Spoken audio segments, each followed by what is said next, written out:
পতিত সরকারের দোসররা এখন আর কোথাও নাই, তারা আর কখনো ফিরে আসবে না। ১/১১ পর থেকে জিয়া পরিবারের সাথে অঙ্গাঙ্গিভাবে তিনি সম্পৃক্ত এবং জিয়া পরিবারকে দেখভাল করে রাখেন। এই চট্টগ্রাম বিভাগকে যিনি ঢেলে সাজানোর জন্য নিরলস পরিশ্রম করছেন, জননন্দিত জননেতা যারা মাহমেদ আদুল খান, আমাদের মাঝে উপস্থিত আমাদের সকলের প্রিয় মাহবুব রহমান শামীম, একটু আগে তিনি বক্তব্য রেখেছেন বীর চট্টলার কৃতি সন্তান ব্যারিস্টার মীর মোহাম্মদ হেলালুদ্দিন সাহেব, আমাদের মাঝে উপস্থিত আলী আব্বাস, আর এই আনোয়ারার কৃতি সন্তান আনোয়ারার গর্ব সদ্য কমিটির সদস্য সচিব লায়ন হেলালুদ্দিন সহ আমাদের পটিয়ার সাবেক এমপি জনাব শাহজাহান জুয়েল ভাই সহ হোসেন জিল্লুর সহ উপস্থিত বিভিন্ন পর্যায়ের নেতৃবৃন্দ ও স্বয়ংপেত ভাইরা, মহসিন জিল্লুর সহ উপস্থিত নেতৃবৃন্দ, বন্ধুরা আসসালামু আলাইকুম। সময় একেবারে সংক্ষিপ্ত, বক্তব্য বেশিক্ষণ দিতে চেয়েছিলাম, ৩টা বাজে স্টেজে উঠেছি, কিন্তু তখন আপনারা আসেন নাই, অনেক দেরি করে এসেছেন, আবার অনেক তাড়া আছে, চলে যাওয়ার চেষ্টা করছেন, এটি ঠিক নয়।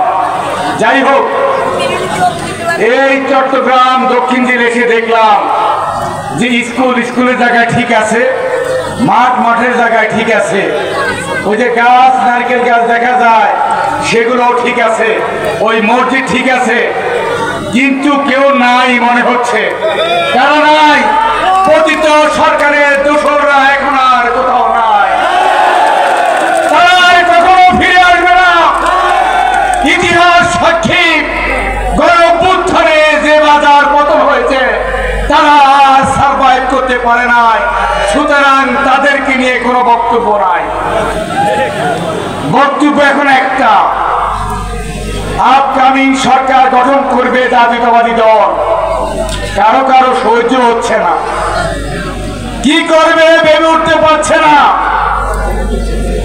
কেউ কেউ মনে করছেন যে ৪ সপ্তাহ আন্দোলনে এই সরকার পড়ে গিয়েছে, কথাটা কি সত্য?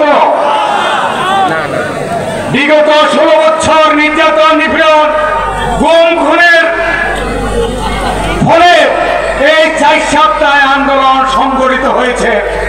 আমি সকল বিনয় আত্মার মাগফিরাত কামনা করি, কিন্তু ডিবি কার্যালয়ে সমন্বয়কে সেদিন স্বেচ্ছা হোক আর অনিচ্ছায় হোক যেই কর্মসূচি ঘোষণা করেছেন হাসনাত আব্দুল্লাহ, সাজিদ আলম সহ তারা আনিসুল হক আর ওই চট্টগ্রামের ওই নফলের কাছে যখন ৭ দফা দাবি পেশ করেছিল, তখন আমরা ভেবেছিলাম বাংলাদেশের আন্দোলন প্রায় শেষ। তখন ওই সাগর তেতাবতী ওই পর থেকে বাংলাদেশের অরিজিনাল, আজকে অনেকে বলে মাস্টার মাইন্ড, এই মাস্টার মাইন্ড হচ্ছে তারেক রহমান।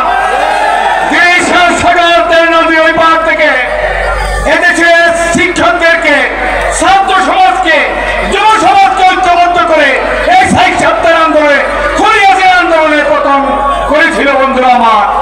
সেই মাস্টার মাইন্ড হচ্ছে তারেক রহমান। আজকে তার জনপ্রিয়তার কাছে কারো জনপ্রিয় স্থান পায় না।